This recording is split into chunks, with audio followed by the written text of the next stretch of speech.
all of those good things, and we'll get into that. So again, welcome. And I'm not sure if we're going to need the full hour. We were scheduled from 7 till 8, leaving 15 minutes at the end for any questions.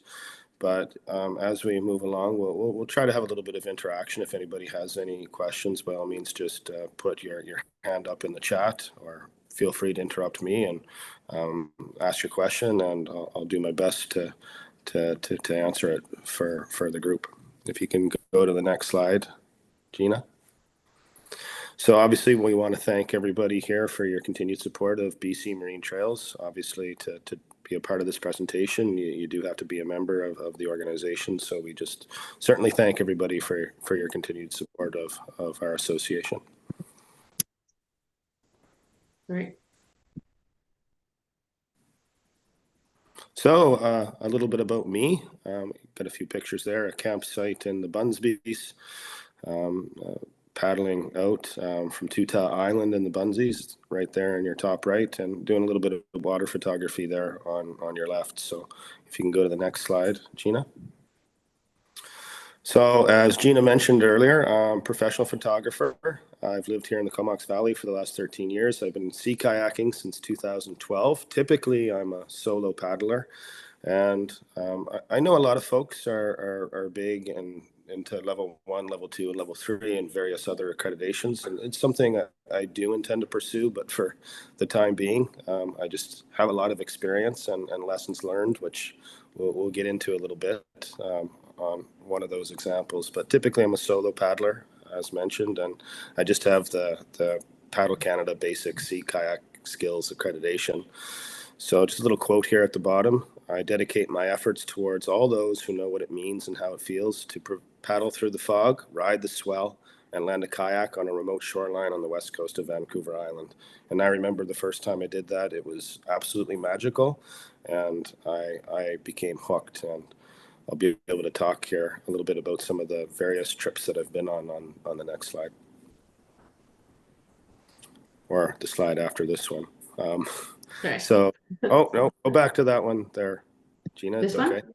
Yeah, that's fine. Yeah, no. Okay. So I've been a member of the BC Marine Trails now for the better part of about 10 years. I've been on the board as a director. I've served in the role as vice president in the past, and in the past I've been the chair of the communications committee, and luckily we have Gina fulfilling that function now, and she's been doing an excellent job, and her efforts are greatly appreciated.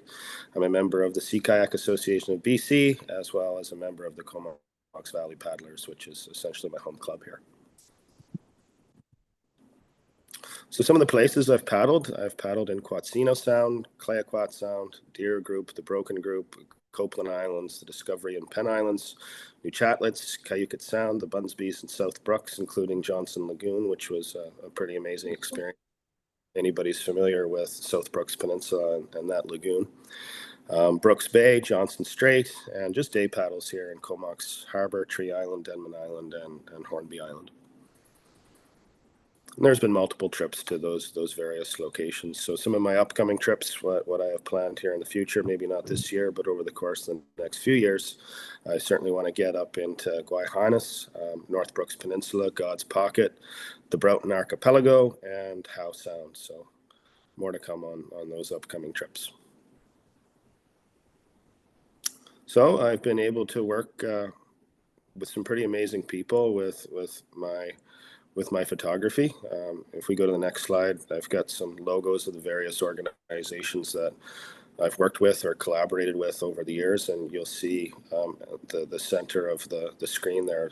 Probably the one, other than BC Marine Trails, of course, the one that I'm most proud of is the National Geographic Traveler, and I'll speak to that a little bit more. There's kind of a funny story based on lessons learned that ultimately led to one of my photographs getting published in that publication, which to me was definitely a personal success, as it would be, I suppose, for anybody.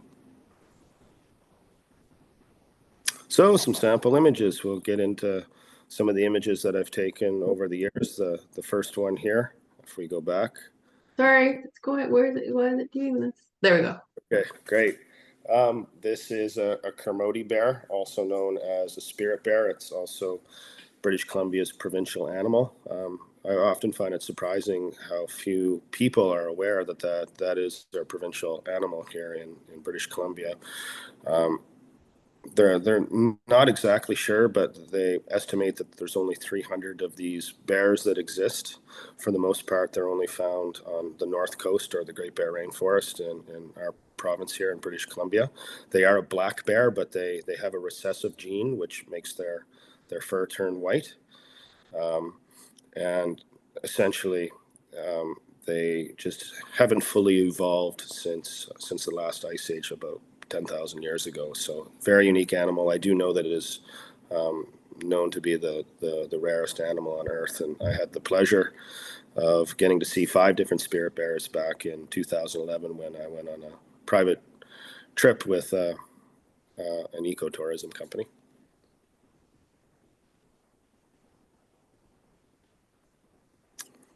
One of my favorite subjects and my favorite animal to photograph are our orca. So pretty pretty nice image there. A juvenile, this one is, but was able to capture the action, and we'll get to see some more orca pictures here as we go along. So, can I ask a quick question? You sure can. How many pictures would you have to take, do you think, to get that one really great image? Hmm. That's a good question.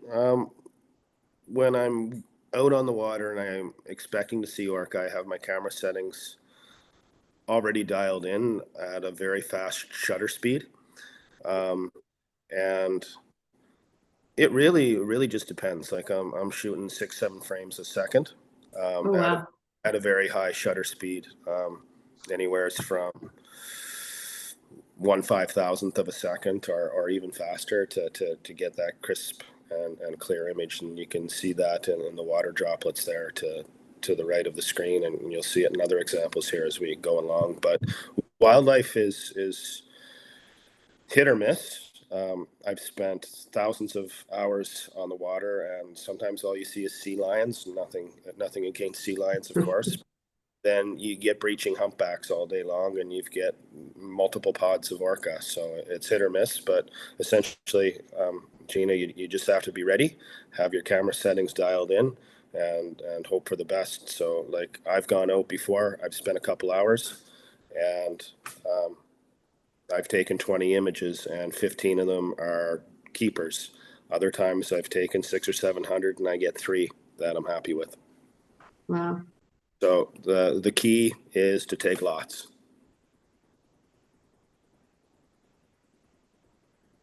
If you want to move to the next. Another one. Sorry, I'm just trying to close some windows because I'm running. The thing is big. There you go. Yeah, just a pod of orca. They were hunting along the shoreline just near Quadra Island there. Cool.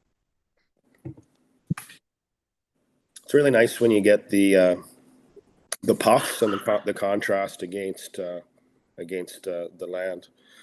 This particular orca here, this was just north of Quadra Island, and his name is Stanley.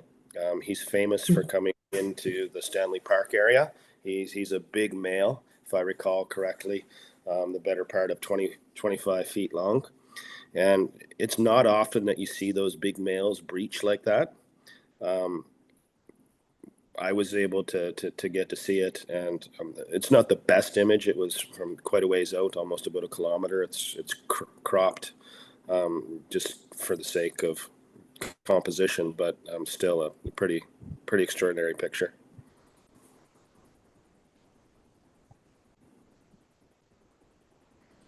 This is a female grizzly bear. I did sign a non-disclosure agreement with the organization I was out with, so unfortunately I can't share the exact location, but it's in a beautiful part of the Great Bear Rainforest. And this bear was quite playful, running around in the estuary. We weren't sure why, but the next day we understood because we saw a couple different packs of wolves. So she was likely agitated, and I was pretty fortunate to get this image where she was standing up in the sedge grass. Oh, I love that. There's going to be lots more dolphin pictures, Pacific white-sided dolphins.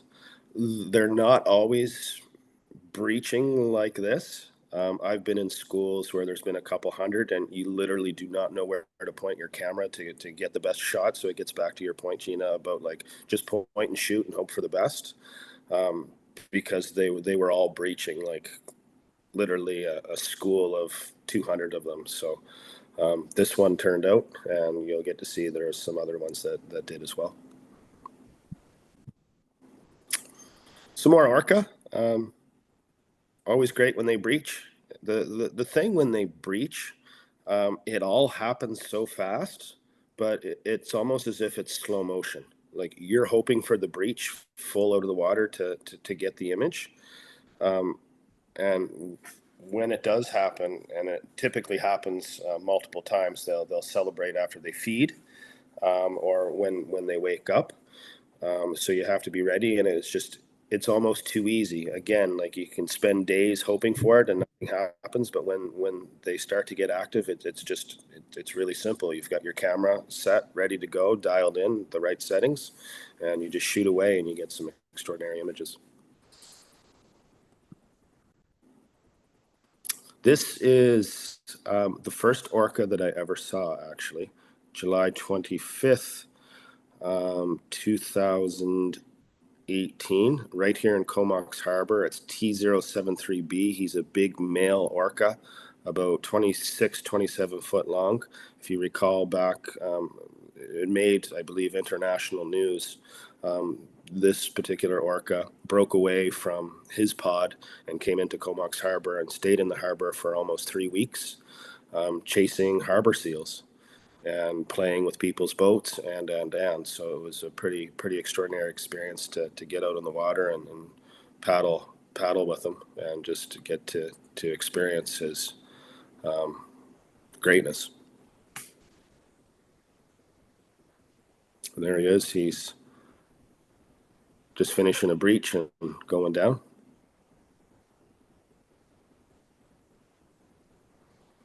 Waterfalls are another one of my favorite subjects to photograph.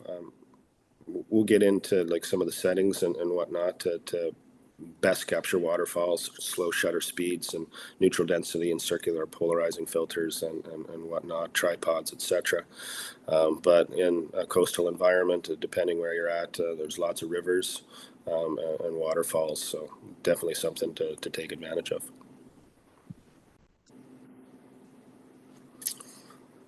Couple orca there, not for the faint of heart, but they were hunting a sea lion, which you can see there just to the right.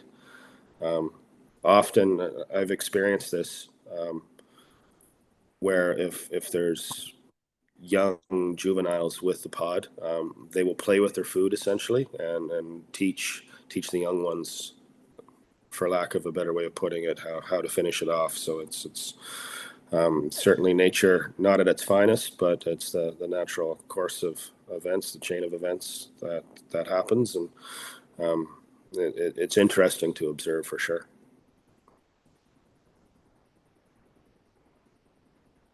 It's another big breach and a lot of water action there with the fluke tail. It's incredible how much energy these animals have. It's pretty cool too. The next slide here, when they spy hop, that's often fun. They come up and take a look around. It's so graceful. And again, it happens quick, but it's almost as if it's in slow motion. Baby grizzly bear, Great Bear Rainforest, very pretty eyes. This is an interesting one. Just with the water droplets, I believe I was shooting at probably 1/8,000th of a second, so close up of a sea lion. Just an interesting composition. They can be fun to photograph. You don't want to get too close to them because they become agitated, and of course you want to respect the safe approach distances with any marine wildlife as well.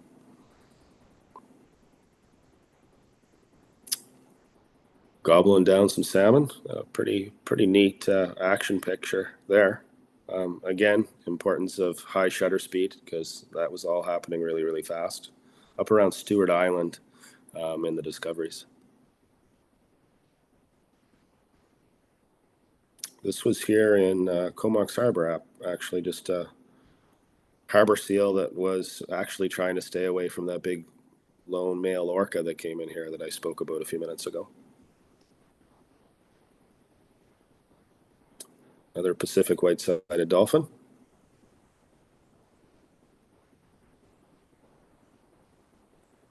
Looks Couple like more. some bears in the background too. Yeah, we call those bear logs. We often get excited. Is it a bear? And then when you get a little bit closer, then you find out, no, it's just a bear log. There's one of the humpbacks from last August, just off Quadra Island. Pretty big breach. They're enormous when they come out of the water. Another Pacific white-sided dolphin. They can really launch when they want to. That's incredible. There's another perspective. Fluke of humpback. It's always nice. This isn't the best fluke picture. We got a couple better ones coming up, but it's always amazing to see those water droplets come off the fluke like that. Yeah, that action's really interesting. This was a campsite in Johnson Strait, probably about 5 or 6 kilometers up from the edge of Robson Bight Ecological Reserve, which is a killer whale sanctuary. I'm not sure if anyone's familiar with that, but many of us here all probably have heard about it before. Beautiful, beautiful campsites in Johnson Strait, as long as the winds and water cooperate.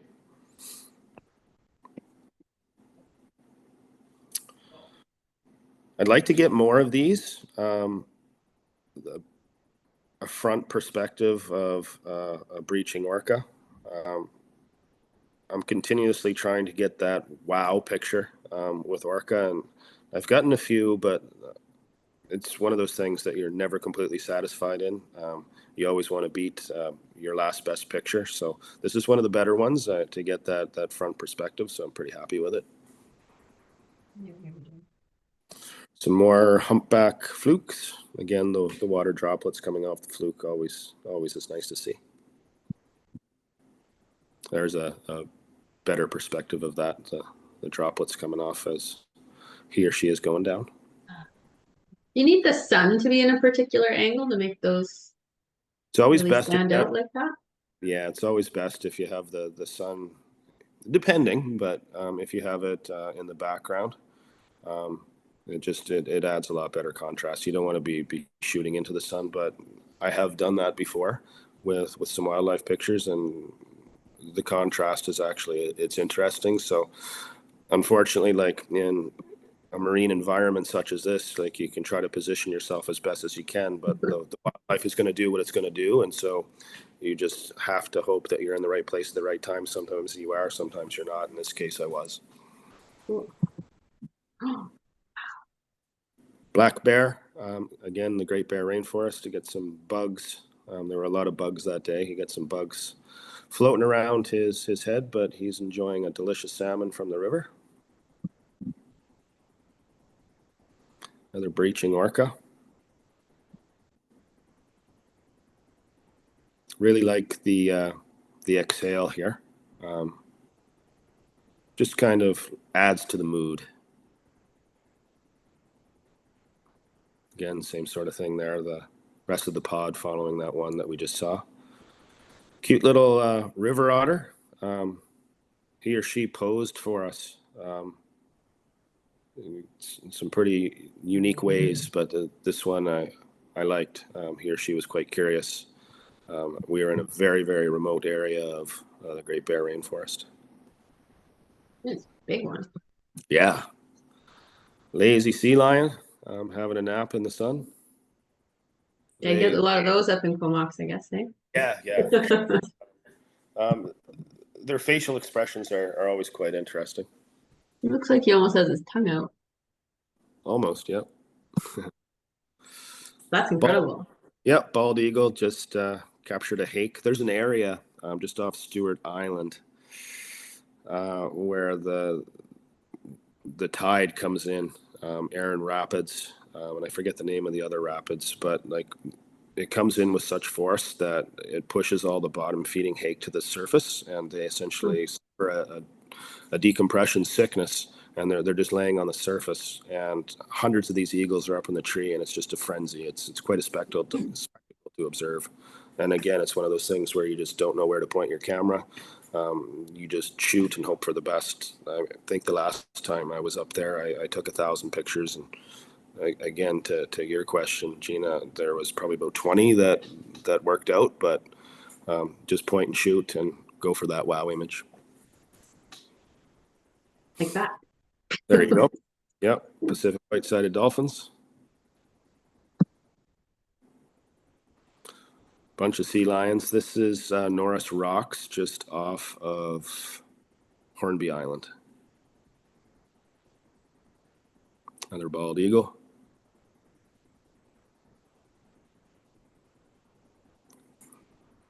Again, oh, sorry. no, it's okay. They move pretty fast. There's one grabbing a hake there out of the water. They move pretty fast, so you need a high shutter speed. But when you do capture them, it's pretty neat. Oh, really cool. It's an interesting front shot of the breaching Pacific white-sided dolphin. They're so acrobatic, perfectly designed by nature to do what they do. Very acrobatic. It's a perfect little triangular composition for you there too. Yeah. Oh, nice. Yeah, this is a little islet, again, in the Great Bear Rainforest. This is an example, not with wildlife, but with a coastal landscape where you're shooting into the sun, and it offers an interesting contrast with the dark and the light and the fog. Everything just kind of aligned, and when I was on the end of the boat, I recognized it right away, and I thought, hey, that's going to be a unique image, and it certainly turned out to be. Beautiful coastal waterfall. Humpback from last summer. Really like the action here from the pectoral fin and the water droplets. Looks like she's sitting high. Pretty much, yeah. A couple Pacific white-sided dolphins jumping up and having a good time. Just a coastal landscape here, South Brooks Peninsula. One of my favorite areas, my very favorite area to paddle. Incredible place. Anybody that's been out there, they know what I mean. Rugged Point, west coast, not far from Cayucit, a little bit south of Cayucit, on the outside west side of Rugged Point.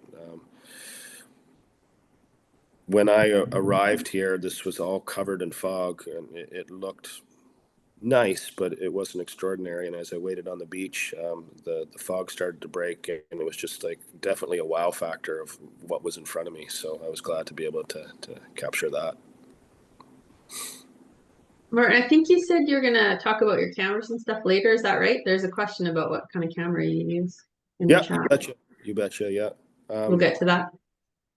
Yeah, we've got just a few more pictures here to go through, and then we're going to move pretty quickly through some of the stuff.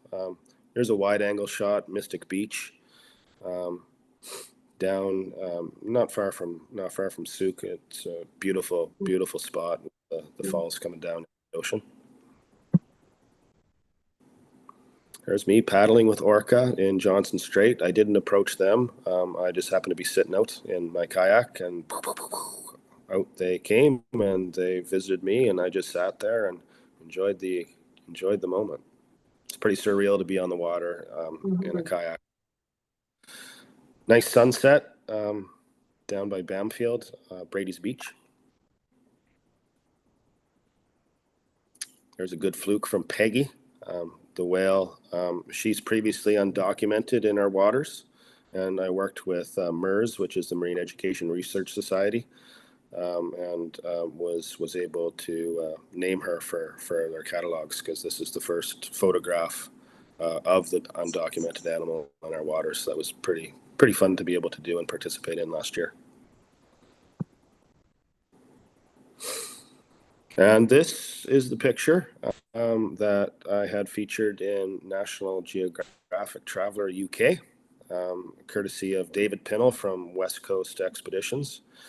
I won't get into all of the details, but I spent an extra couple of days on Spring Island near Cayuket because of some mistakes that I made. And had it not been for that, I wouldn't have been able to capture this image. So once David from West Coast Expeditions heard about my experience, he wanted to use this picture to have featured in a marketing effort in National Geographic. So I was pretty honored for that.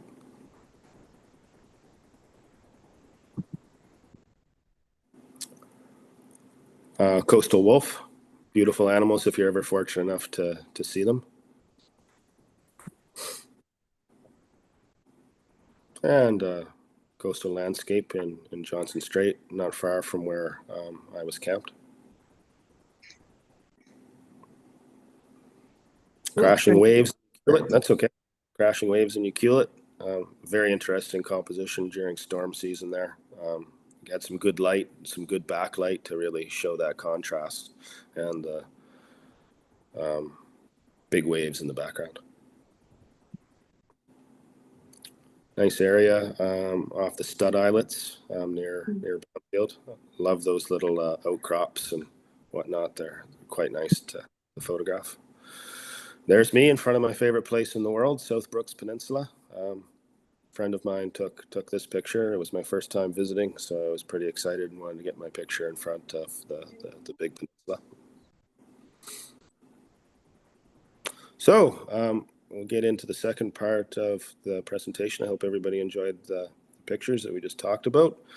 So the question really that we have to ask is, what is the intent of our photography? Is it to create and maintain a repository of memories? I'd say for a lot of us it certainly is.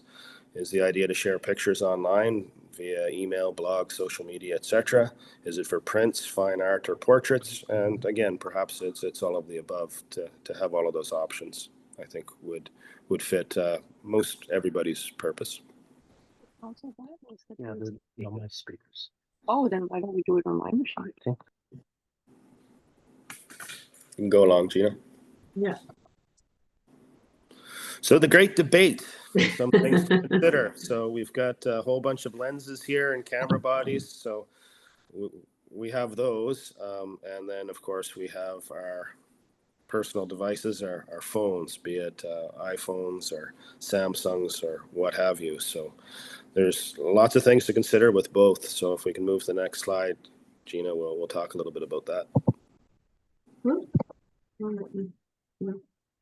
So the benefits of an SLR or mirrorless camera system, and this is in a camping or paddling environment. So with your SLR or mirrorless cameras, you're going to get high resolution images for prints. You're going to have the ability to shoot in true RAW format, which allows for almost limitless post-processing abilities. You have interchangeable lenses. You have the zoom factor. Certainly an increased level of confidence that you're not going to miss that important photograph. And then there's, in my opinion, more of a natural tendency for one to want to focus more on composing the image. It's easy just to like pick up your phone and take a picture, but like if you're gonna be committed to purchasing all of this expensive equipment and whatnot, you're gonna, again, in my opinion, take a little bit more care and consideration when you're composing the shot you wanna create.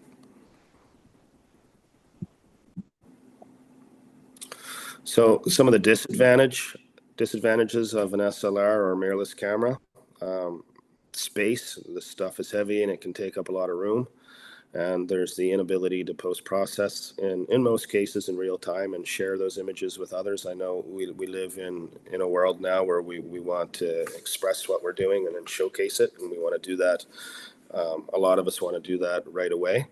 So when you're using a big SLR, you don't always have that option. And it all depends, of course, too, if you have cellular access. Then there's the costs and the potential for damage. To answer one of the questions in the chat, I have a full frame Nikon D810 system with fixed lenses, my kit is probably worth a better part of $20,000. So you're taking a risk when you bring that into a water-based environment for sure. And I've lost camera bodies and lenses and tripods and different things over the years, but I guess you have to pay to play. So one disadvantage of all of that. And one thing I wanted to note here at the bottom is that some point and shoot cameras are fairly small and inexpensive. They're shock and waterproof, but what you gain in reduced size, costs, and practicality, you will lose in overall image quality, even after extensive post-processing efforts. So there's trade-offs for sure with that. So the benefits of an iPhone or an Android. So we've got size, space, and cost, even though some of these phones can cost well over $1,000 nowadays. And my particular phone is the better part of 2,000. So, but at least it's not as expensive and as big as all of that camera gear. Accessibility. When you're on the water in a kayak, it's pretty easy to simply grab your phone while you're out there. You have the ability to post-process in real time and share with others, again, if you have cellular access. And there's apps that allow for some increased resolution, and there's an endless array of apps that allow for some pretty interesting creative post-processing. There's relatively affordable and compact accessories such as small lenses, tripods, waterproof protective cases, and housings. And compared to an SLR or mirrorless system, the videography is quite a bit more simplified in my opinion. So those would be the benefits to the phones. And some of the disadvantages, you're going to get some decreased resolution, though there are some apps that do account for that with varying degrees of quality and success. The inability to shoot in true RAW format, again, there are some apps such as Lightroom that does account for it, but only if you're subscribed to Adobe. And really though, like, who wants to like be constantly fidgeting and playing with their phone while you're out in a wilderness environment? Some of us, I know myself, I like to put the devices away, right? And just enjoy where you're at and not be editing pictures and so on and so forth. So overall, though, I do see very few disadvantages with phones, and my personal belief is that this technology, it's gonna increase exponentially. I mean, we've seen what it's done here in the last 2, 3, 4 years in that short time frame. So I do envision a day where our phones are going to be able to do everything that an SLR will. It's, in my opinion, that in some realms, it's just going to replace traditional photography altogether. And then on top of that, we have all of the advancements with AI too. So the photography landscape is certainly changing. It's becoming more creative, but the authenticity behind the process isn't always there. So it'll be interesting to see where it all lands. So how to take that perfect shot. This is one of my campsites in Johnson Strait. Really love the leading lines, just how the kayak is positioned. It's basically right in line with the shoreline, and then the clouds, the streaking clouds almost follow that line. You just like look into the image, so to speak. So it's a lot easier than you think. And I've got examples coming up of all of these points. The first is to understand the rule of thirds, and then in some cases break those rules. You want to choose wide angle lenses or wide angle settings on your phone. The latest smartphones, they have panoramic settings, or you can educate yourself on stitching with SLRs. That's quite complicated post-processing, but some of us here on the call might have had some experience with that.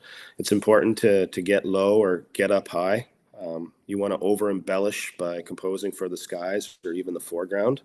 And if you're using a phone, compose the image by holding the device upside down. A lot of people don't know this trick, but it adds for some pretty interesting compositions. with a device, don't be afraid to shoot directly into the sun. Just watch for those sunspots or glares. Just a word of caution on that, shooting directly in the sun. There is the potential with an SLR or a mirrorless. It can damage the sensor, but that's where neutral density filters and circular polarizing filters and whatnot come into effect. It's not something you want to continuously do, but you get some pretty interesting contrasts and compositions when you do that. It's important to be wary of cutting off important subject matter in your composition. We want to see the whole tent, all of your boat, and not half an arm or an elbow. And this is a big pet peeve of mine.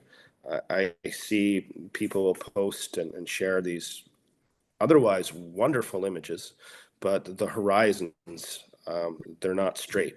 And I don't know why that isn't obvious. It's a pet peeve of mine, but please, I encourage everybody to get your horizon straight.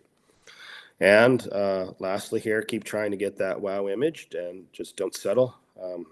Take advantage of almost limitless storage capacities and the ability to delete until the end of time. Like we've got lots of room on memory cards and on phones and whatnot. So take lots of pictures and you'll get the one that makes you happy. So this is what I was talking about, the rule of thirds, and it might not be the best example, but you can imagine imaginary lines across the image, 4 different lines positioned how they are, and the areas where they intersect, which I have identified here with circles, that's where you want the focal point of your image to be. So you see in the top left circle, I'm pretty much composed for the 2 eyes and the snout of the grizzly bear. So especially with wildlife and eyes are the focus with any wildlife image. Again, you might not always have the luxury of getting exactly what you want, but if you do have that opportunity, try to get the eyes in one of these intersecting points. Wide angle. It always allows for a sense of vastness. So this is just a good example of that, really creating and capturing the whole scene there. Panoramic, again, these settings are on your phone. They're pretty seamless. You just press the button and move the phone this way, and you'd be really surprised what you can end up with. It just offers a completely different perspective.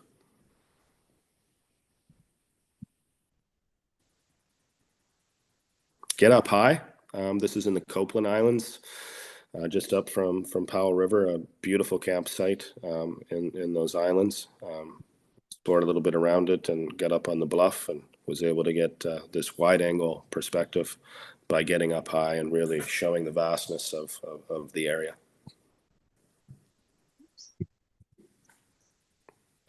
Get low. This is another image from Johnson Strait. When you get low, you just, it offers a sense of depth. And normally a lot of people won't get low, and they're missing an opportunity there to really capture the perspective in a unique way. Compose for the sky, which I did here.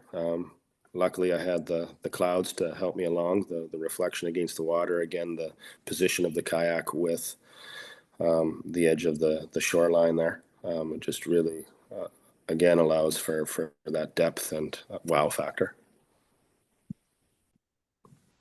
Here's an example of what can happen when you hold your device upside down. It's kind of neat. I got the Indian paintbrush there in the bottom right, again, composing for the rule of thirds. To me, the red flowers, the paintbrush, that's the focal point of the image, and it's right at one of those intersecting points. Here's an example of shooting directly into the sun. It's a nice picture. So don't think that you can't do that, because when you do, it can create some pretty interesting perspectives and images for sure. Here's an example, picture of me Do not cut off subject matter. Yeah, half of my head is missing, half of my body, the paddle, so on and so forth. Obviously, you see where I'm at and so on, but just an example of make sure you get all the subject matter in the image. Keep your horizon straight. My horizon was straight. I purposely made this crooked just to show an example of a lot of the images that I see, and it's very unfortunate when people do this, because it just diminishes, in my opinion, the integrity of the image. So have a careful look at the images that you create, and just make sure, please, to keep your horizon straight, because it just really adds a lot of value to the image. And go for the wow shot. This was last August, not far from the Penn Islands, in the Discoveries. It was pretty amazing experience. This particular humpback breached probably about 20 times, which you can imagine the amount of energy that takes for that animal to do. And then it slapped its fluke for another 20 minutes. So to see that amount of energy and activity in one place and time, it was pretty extraordinary, and I was happy to get this shot. Out of all the thousands of hours that I've explored the coast of British Columbia, this was only the second time that I've seen humpbacks breach. So I took advantage of the opportunity, I think, that's for sure. Questions?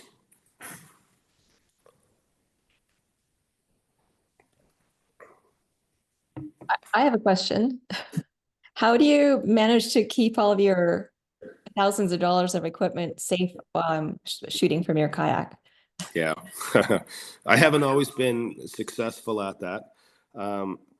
I do keep it in a dry bag on the deck, secured, tied down, of course, with the lines on the kayak. But there's always going to be a risk if you take it out of the dry bag to shoot, and that's not really something that you can avoid. There's, of course, plastic coverings, but they're not always going to be 100% either. So it's a risk.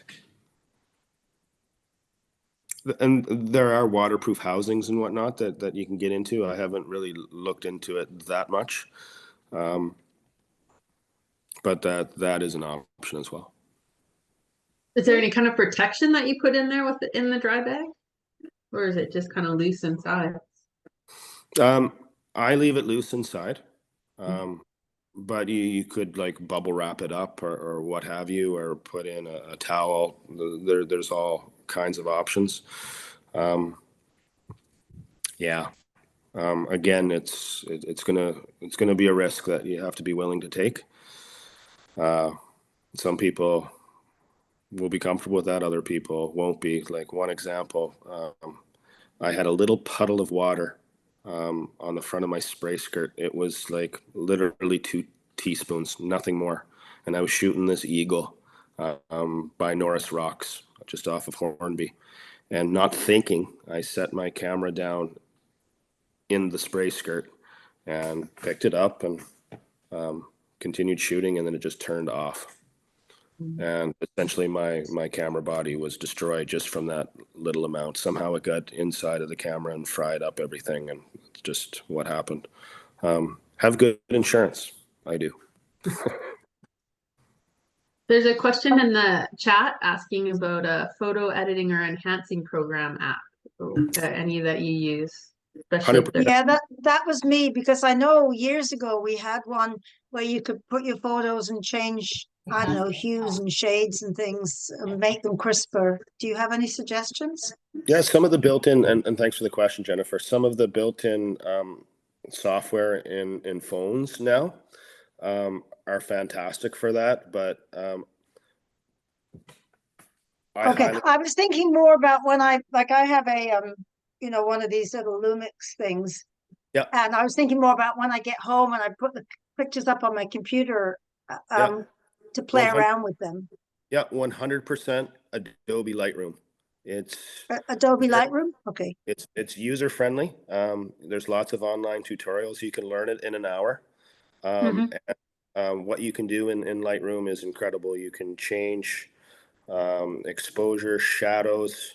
The list goes on and on and on. And again, it's seamless to work with, and you can get the Adobe Lightroom app for your phone too. Thank you. You bet. Sorry, did you say you have a dry bag, like a deck bag on your deck, and you keep the camera there, or you keep it under your spray skirt in a dry bag? Or both? Both. If I don't have to have the camera on the top of the deck, I won't. I'll keep it secure in the boat, or else leave it on the beach. But if I know I'm specifically going out to photograph, say, orca or humpback, or if those animals are right there, then I'm going to keep the camera in a dry bag on the deck.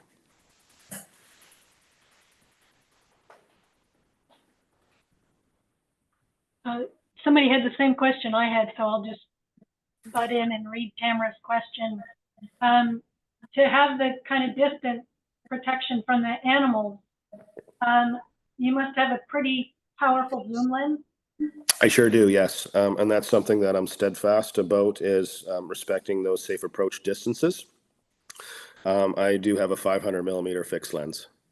And when you're shooting in RAW, especially with an SLR, and you're post-processing in Lightroom, when you crop, you do not lose the integrity of the image. Like, I can take, in some cases, if I have the right light, and I'm shooting at the right shutter speed and so on and so forth, I can zoom in like 10 to 15 crop factor and not really compromise any of the integrity or the resolution of the image. Do you have a giant megapixel, or? Yeah, my camera, I believe, is a little shy of 50 megapixels. Okay, well, that helps too. It does, yeah, absolutely.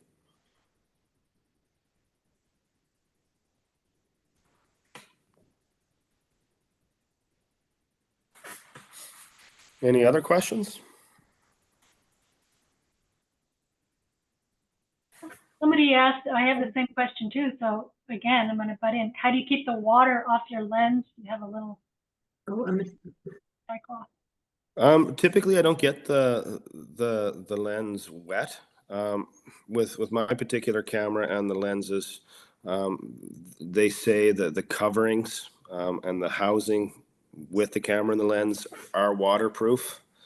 It doesn't say actually waterproof, it says weatherproof, and it's very vague what that actually entails, and I've proven, unfortunately, that it doesn't work. But you can get one of those plastic socks to fit over your lens and your body. That's one of the best options. But if it's raining outside, well, you know what? It's probably best not to take out your big camera. I have a question. Do you ever photograph from, boats? I know you're going on a lot of trips. So if you're on a boat, are you using a fast shutter speed and a handheld, or are you actually taking a tripod? Yeah, no, good question. I do photograph a lot from boats. One of my dear friends, Nico Templeman, he owns and operates Campbell River Whale and Bear excursions. I'll go out with Nick 10 or 11 times a season. We've had a lot of fun together, but I'm holding a big lens. I'm shooting at a fast shutter speed, no tripod. I find when there's a lot of activity, the tripod is going to be cumbersome to work with. I've never actually tried it. I just know it's going to be difficult to hold that big lens and camera body, but it's just one of the things you have to do, and shoot at a high shutter speed. Great, thanks. You're welcome. What about if you're on your kayak and there's swell and waves and you're fully zoomed in? Do you have any suggestions to try to get a better shot that way? Fast shutter speed. And a high frame rate, and just keep shooting until you bobbing up and down and try to get one? That's right. But a word of caution, bobbing up and down and getting excited about taking a picture and so on and so forth. Like that sounds risky to me. Okay.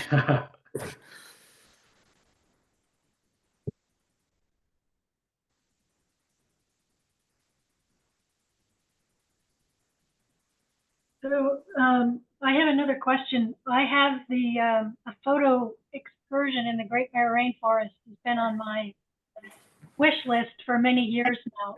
Do you Yeah. have a particular, is there more than one ecotourism company, or do you have one you would recommend? There's definitely more than one, but I highly recommend Ocean Adventures. They're based here in the Comox Valley, but they've been operating tours in the Great Bear Rainforest for 25, 30 years now. They are very sensitive to protecting the wildlife, and they're highly involved with the local First Nations in that region, and they're really great people. They offer an incredible experience. I've toured with them twice, 7-day trips to the Great Bear Rainforest. I've even worked on their boat as a deckhand, and it's been lots of fun. If you like, you can send me an email after the presentation, and I can provide you the link and additional information to their website and et cetera, et cetera. Yeah, that would be great. Thank you. You bet.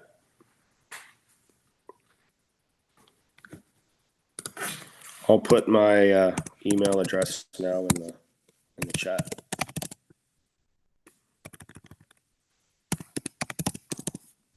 What are you hoping to see in the Great Bear? Anything will be fine. Okay. But would love to see the white bears, remote bears. Yeah, it's pretty spectacular to get to see them. I'll never forget the day when I saw my first one.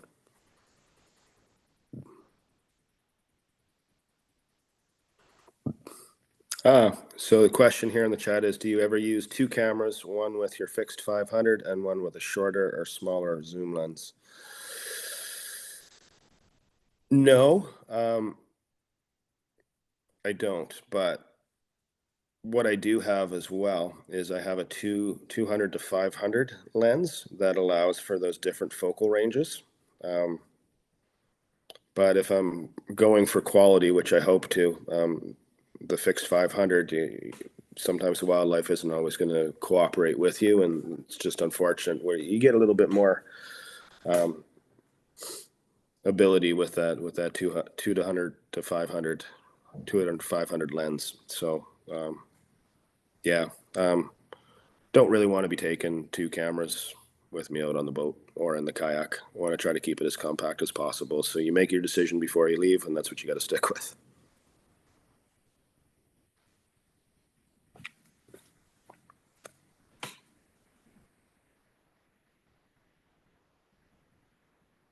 Anything else out there anybody wants to? No? Don't be shy. Somebody else? Trying to mute myself. There we go. Martin, did Hi. you go to school to learn all this, or are you self-taught, or what's the deal? That's a great question. Self-taught. So I moved out to Alberta from Nova Scotia originally in 2004. And I started to get curious about exploring the mountains and all of the beautiful areas west of Edmonton. And at that time, social media was really starting to come alive, and you could share your experiences and images and get to see all these wonderful places. And it really grew on me right away. And so to answer your question, Susie, I was passionate about it. I wanted to keep exploring more, and I wanted to photograph it. And so, yes, I'm self-taught.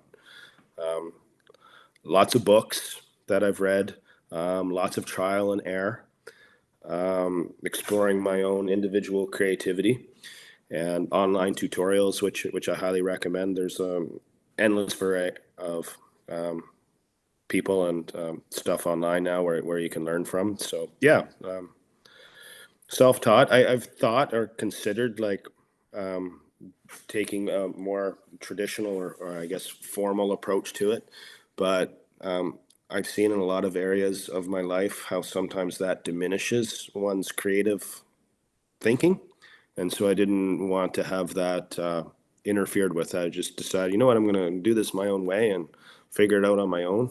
Funny story. The first SLR I bought, this is how uneducated I was at the time. I bought an Olympus 510 from the Future Shop. This is going back a bit, and I brought it home. I was all excited to get started with this, but it didn't come with a lens, and I didn't know that you had to buy a lens to put into this camera. So there was initially a steep learning curve, but I was passionate about it, like I mentioned, and so I pursued it all the way. Great, thank you. Great. I have another question. This is Tamara. In all of your experience, the light is always so important, there's the golden hour, there's the morning light, but animals may not be on that schedule.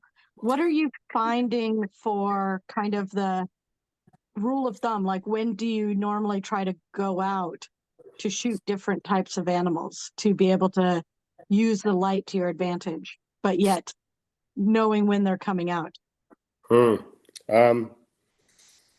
With certain types of terrestrial wildlife, typically it's in the evening or in the early morning hours where you're going to get more in the way of activity. But wildlife is wildlife; it can come out at any time. You just have to be ready. With marine wildlife, it's anybody's guess. I haven't had really any experience with marine wildlife being more active at a certain time of day. I've had multiple humpbacks breaching at 12 o'clock noon. I've gone out in the morning where I know there's going to be herds of elk and I see nothing. Right. Yeah, it's kind of hit and miss, and with the light, it all depends if you want to shoot into it or you don't want to shoot into it. You can try to position yourself best once you know that the wildlife is there, again, without interfering with it, but you get what you get. Oh, there was one more question about the brand of camera that you use. Oh, it's a Nikon. A lot of people are passionate.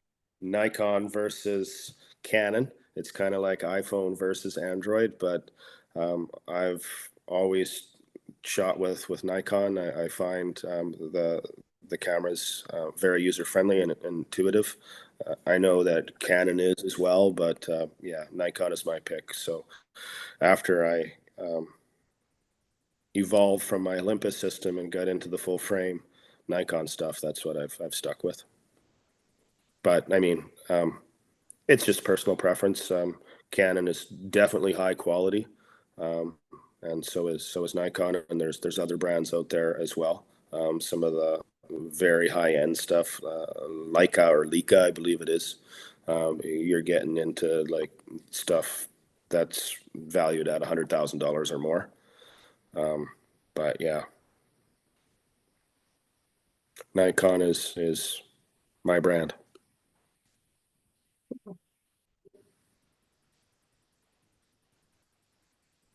Well, thank you everybody for sticking with us at the beginning there in our technical troubles.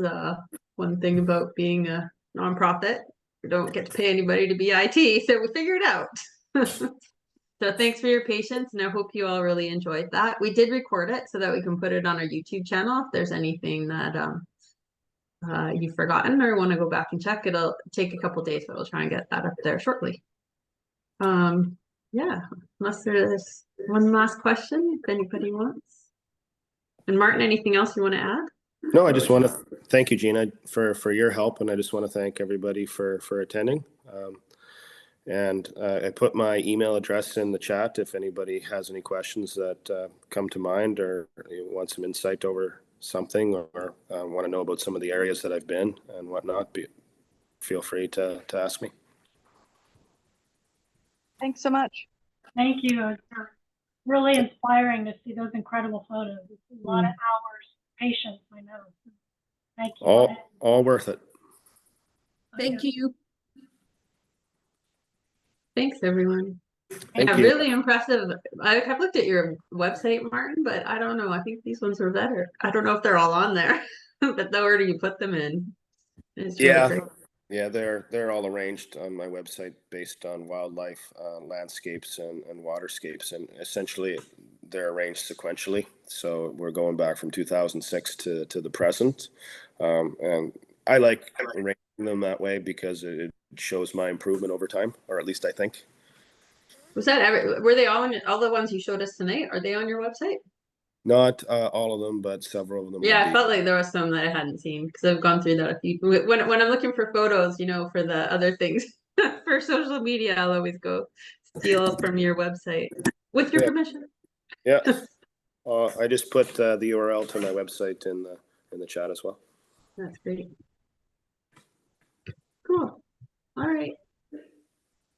Oh, and the call there, unless anybody has anything. Thank you again, everybody. Thank Good night. you. Thank you. Good night.